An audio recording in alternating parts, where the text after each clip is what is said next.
আসসালামু আলাইকুম, আমি জিল্লুর রহমান কাশবন থেকে। দেশ এবং প্রবাস থেকে যারা এই মুহূর্তে দেখছেন সকলকে আন্তরিক শুভেচ্ছা ও অভিনন্দন। আশা করি সবাই ভালো আছেন এবং সুস্থ আছেন। আপনারা জানেন যে আমাদের এই চ্যানেলে ইউএসএ, কানাডা, ইউকে বিভিন্ন ওয়ার্ক পারমিট, স্টুডেন্ট ইত্যাদি বিষয় নিয়ে মূলত আলোচনা করে থাকি আমরা। যে টপিকসটি ইন্টারেস্ট, দয়া করে সেই রিলেটেড ভিডিওগুলো দেখে আসবেন। এট দ্য সেম টাইমে আপনাদের যদি কোনো ছোটখাটো কোনো কোয়েশ্চেন থাকে অবশ্যই আপনি আমাদেরকে কমেন্ট করে জানিয়ে দেন। এছাড়া এট দ্য সেম টাইমে আপনি আমাদেরকে ইমেল করতে পারেন অথবা আমাদের ফেসবুকে যুক্ত হতে পারতেন। আজকে আমি যে বিষয়টা নিয়ে মূলত কথা বলবো সেটা হচ্ছে ইউএসএ অর্থাৎ আমেরিকার ভিসা নিয়ে।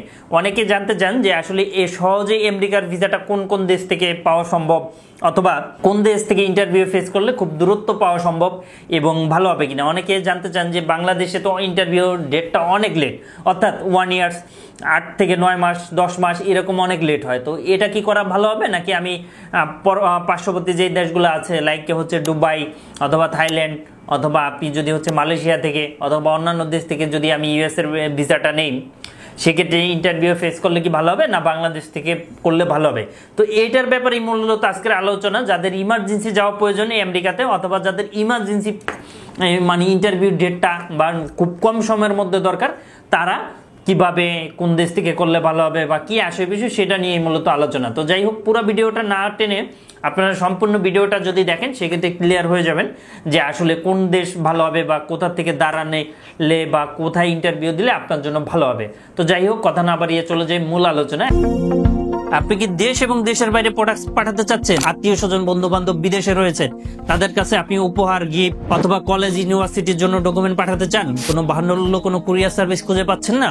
অবশ্যই আমাদের সাথে যোগাযোগ করুন। আমরা 3 থেকে 5 দিনের মধ্যে আপনার প্রোডাক্টটা পাঠিয়ে দিব। আসলে দেখুন, ইউএসএর ভিসা অথবা ইউএসএর এম্বাসি ফেজের জন্য অথবা ইন্টারভিউ ফেজের জন্য যেটা আপনারা করতে হবে সেটা হচ্ছে আপনি যেখানে থাকেন, ধরেন আমি বাংলাদেশে থাকি, তাহলে আমার জন্য সবচেয়ে বেটার বাংলাদেশ থেকে নেওয়াটাই বা বাংলাদেশে ইন্টারভিউ দেওয়াটাই সবচেয়ে বেটার। কেউ যদি দেশের বাইরে থাকে, ধরেন কেউ কাতারে আছে, কেউ থাইল্যান্ডে আছে অথবা কেউ মালয়েশিয়া আছে, কেউ দুবাইতে আছে, তাহলে তারা সেখান থেকে নিতে পারবে, সেক্ষেত্রে কোনো ধরনের কোনো সমস্যা নাই। কিন্তু ইমিগ্রেশন অফিসার তাদেরকে বোঝাতে হবে যে দেখেন আমার দুবাই থেকে আমি বিশেষ কোনো কারণে নিচ্ছি অথবা থাই থেকে বিশেষ কোনো কারণে নিচ্ছি, হয় আমার বাবা অসুস্থ অথবা আমার মা অসুস্থ অথবা আমার ফ্যামিলি কেউ অসুস্থ অথবা আমার খুব দূরত্ব আমেরিকাতে যাওয়ার দরকার অথবা আমার বিশেষ কোনো প্রয়োজন আছে, সেজন্য আমাকে ইউএসএ যেতে হবে।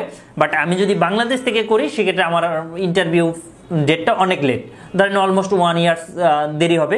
তো এই জন্য মূলত আমি ওখান থেকে বা ওই দেশ থেকে আমি করতেছি। আর যারা স্থায়ী রয়েছেন, ধরেন কেউ কাতারে আছেন, দুবাইতে আছেন পার্মানেন্ট অথবা স্থায়ী, ধরেন 1 বছর 2 বছর 3 বছরের জন্য, তারা আপনারা দাঁড়াতে পারেন। আর ইউএসএ ভিসা ফেজের জন্য আপনারা ফাইল প্রসেসিং করার পরে আপনারা যে কোনো দেশ থেকে দাঁড়াতে পারেন, এটা কোনো ধরনের কোনো সমস্যা নেই। কিন্তু আমাদের মতো যারা এজেন্সি রয়েছে বা যাদেরকে দিয়ে আপনি করাবেন সেক্ষেত্রে তাদেরকে আগে বলে দিবেন যে আসলে আপনারা কোন দেশ থেকে দাঁড়াতে চান বা কোথা থেকে ইন্টারভিউ দিতে চান, সেটাই হচ্ছে বিষয়।